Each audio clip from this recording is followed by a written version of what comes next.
I'm here with Micah Level. He is a father, husband, son of Most High God.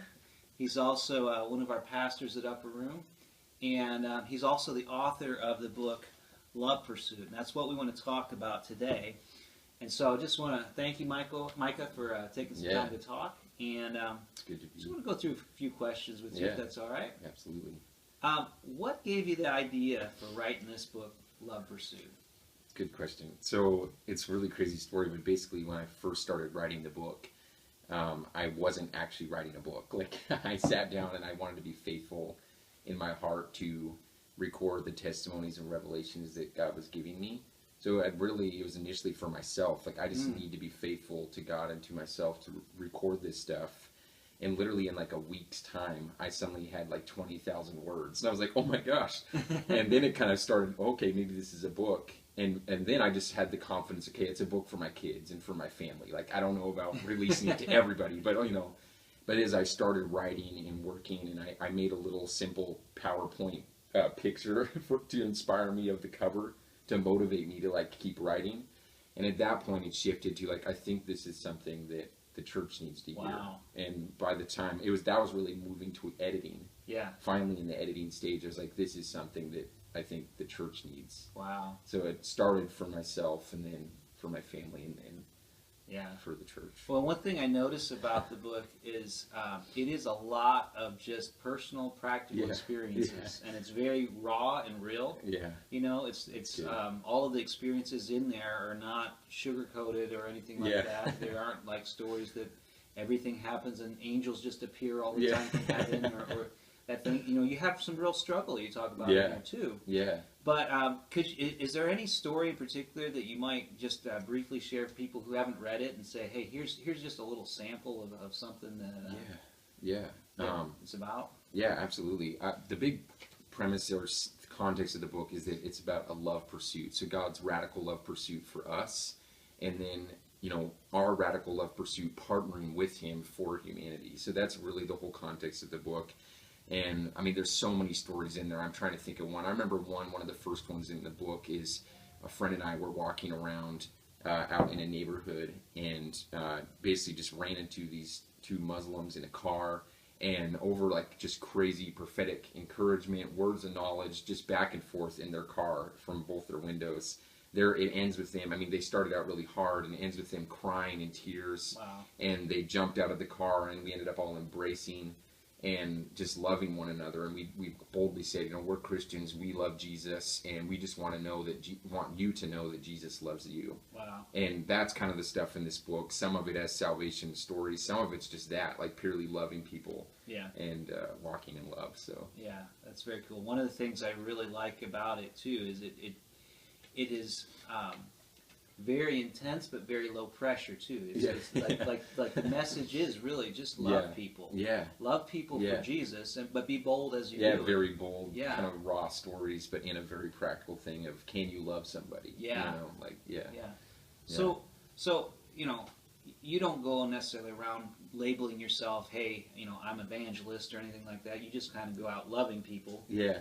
But what do you say to people who say, I'm not really into talking to people about my faith? Yeah. How do you deal with that? That's a good question.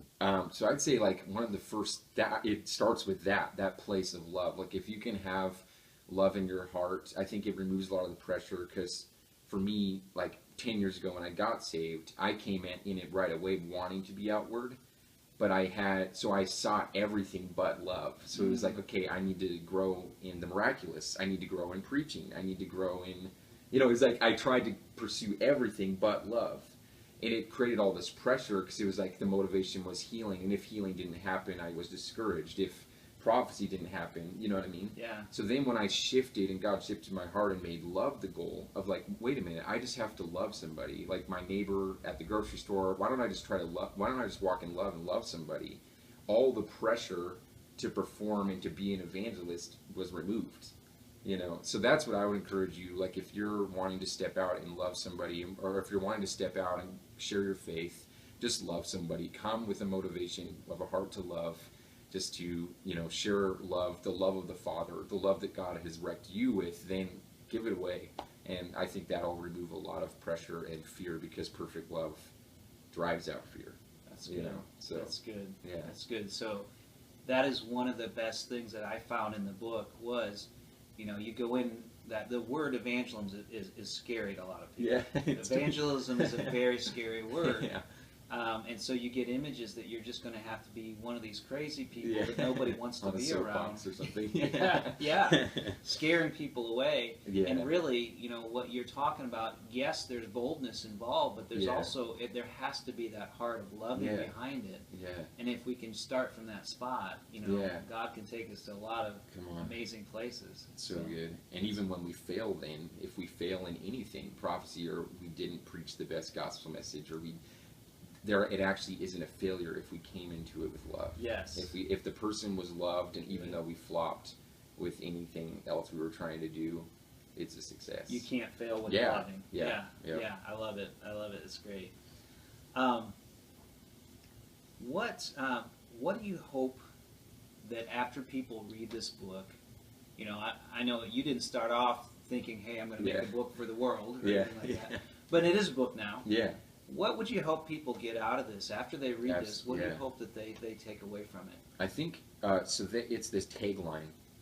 As I started to write it and realized that it actually was a church or a book for the church and for anybody else, I realized I needed to make a mission statement to motivate me to write it, and why I was writing the book. I had to have a why, a bigger reason to just, rather than just, I want a book that I can sell. Like, it had to have motivation, and the big motivation is the tagline, which is discover God's heart for evangelism. So my passion, even though evangelism is a scary word, my goal would be that when you read this book, you just discover the heart of God for evangelism, the heart of God for humanity.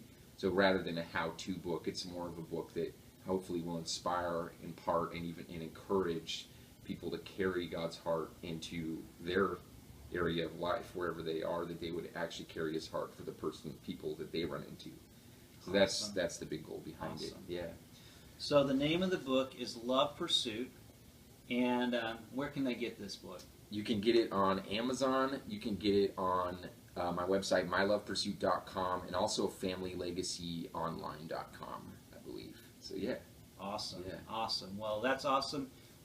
Go out and get this book. It's a really fun read. A lot of great practical stories. Keeps your attention and kind of challenges, pushes you into thinking, wow, there's some things that I could actually try out and do. So I'd encourage you to pick this up and read it and actually apply it. It's a great book. That's awesome. Thanks, Micah. Yeah. Thanks.